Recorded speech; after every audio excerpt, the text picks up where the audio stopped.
All right, let's talk ATP and photosynthesis. All right, so this is the ATP molecule. We talked about it in class today. I pointed out the important things about how this particular component is a nitrogen base. It's nitrogen base because it is made up of a lot of nitrogen. Formal name is adenine. The second component is a sugar group. Ribose is the name. Remember, all sugars end in OSE. And then the chain is phosphorus in it, and it's triphosphate because it has 3 phosphorus. If this last phosphorus group is taken off, which it does that in the part of the process, it would become just 2 phosphates. And in chemistry, in organic chemistry, we use the prefix di to denote 2, so it would become adenosine diphosphate, which is the ADP molecule that we've been looking at. So what does the cycle look like for these? All right, trying to advance my slide here.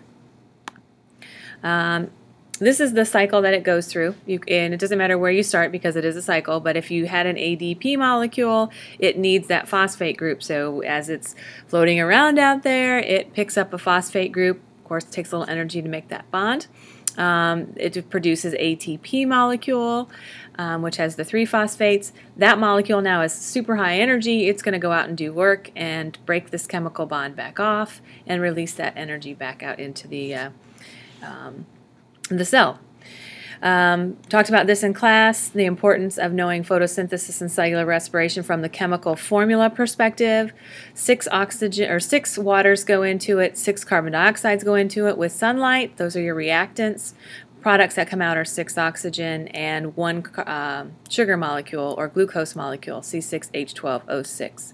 On the flip side of that, if as a living organism 6 oxygen are produced, 6 oxygen go in, 1 glucose molecule goes in. Those are your reactants, and what comes out in the chemical reaction is 6 carbon dioxide, 6 water, and ATP.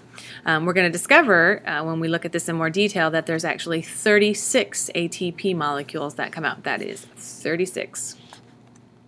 All right, so the next slide is another just depiction of what goes in, what comes out. The reactants going in are light, water, and carbon dioxide. It's happening in the leaf. The light energy is exciting the pigment chlorophyll inside the chloroplast, transferring that by that domino effect. Those electrons get all excited.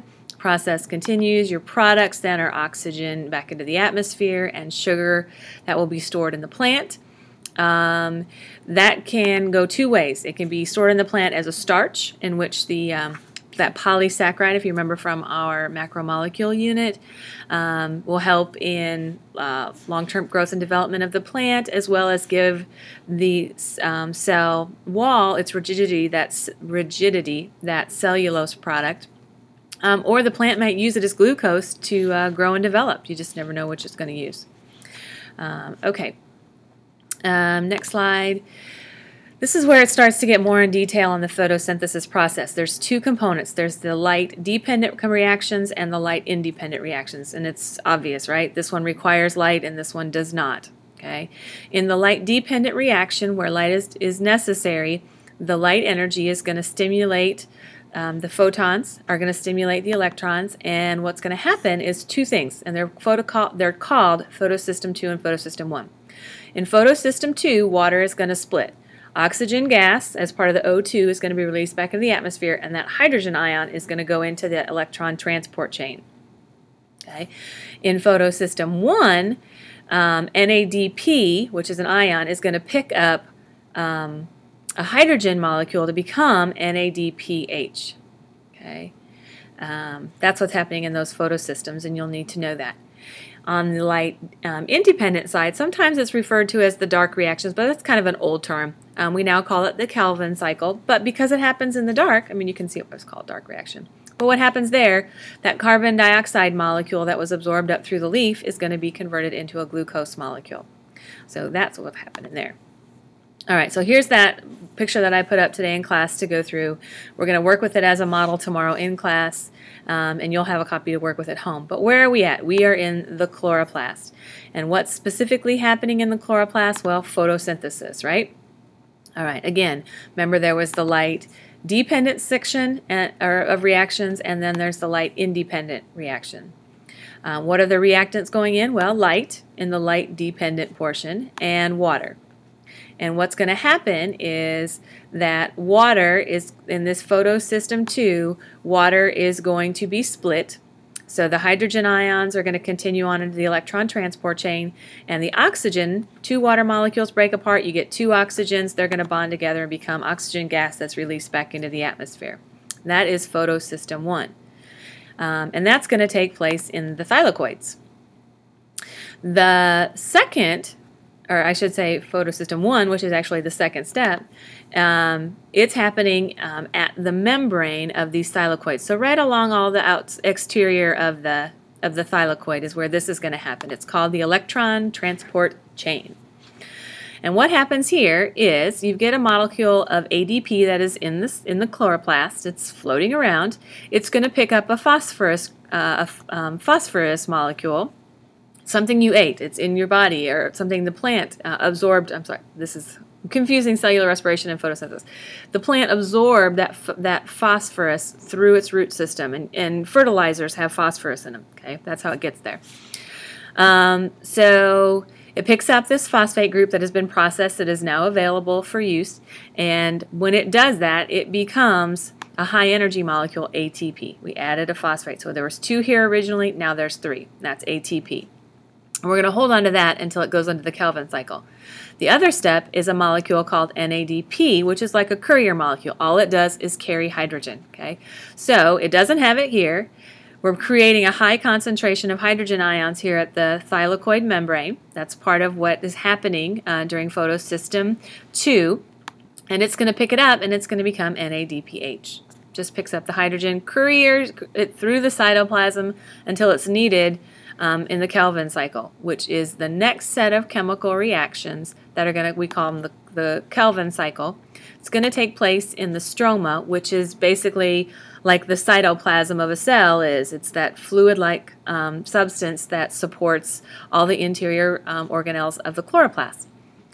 What goes in is carbon dioxide. It just takes it right in, absorbs it right in through the leaf. It's going to get processed, and I'll show you that in a little bit more detail here.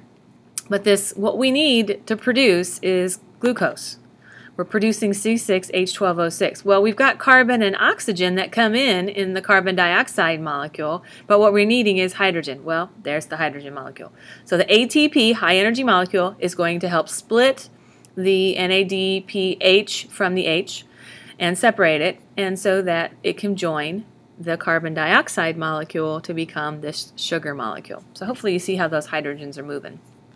That is the photosynthesis process that we're going to look at. All right, so here's another picture of it if this helps give you more. It's just showing you a different version. I'm not going to explain it, but you can take a moment, look at it, and see if it makes sense. Just a different version. This shows you how photosystem 2 and the electron transport chain work. If you follow the steps, energy from the light is coming in. It excites the electrons in the thylakoid membrane. Remember, you had water being broken and split by that energy source. So you've got this high concentration of hydrogen ions building up inside the thylakoid that then cross the membrane to ready to be picked up by that NADP molecule. So that's what's happening there. And this is kind of like a domino effect. One excited electron bangs into another electron that excites that one, and it just keeps chain reaction all the way down the thylakoid membrane until you get this surplus of energy, which can then take the ADP molecule and add that phosphate group to it, and also take the NADP and put a hydrogen on it. So that's what it's doing there. Here's that Kelvin cycle in a little bit more detail. You see the carbon dioxide is going to come in.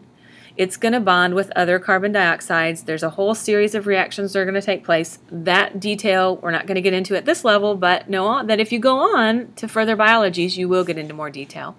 Remember, we had ATP stored up. We created it. We're going to now use that stored up energy in the processing of these carbon molecules, and it's going to downgrade back to ADP again.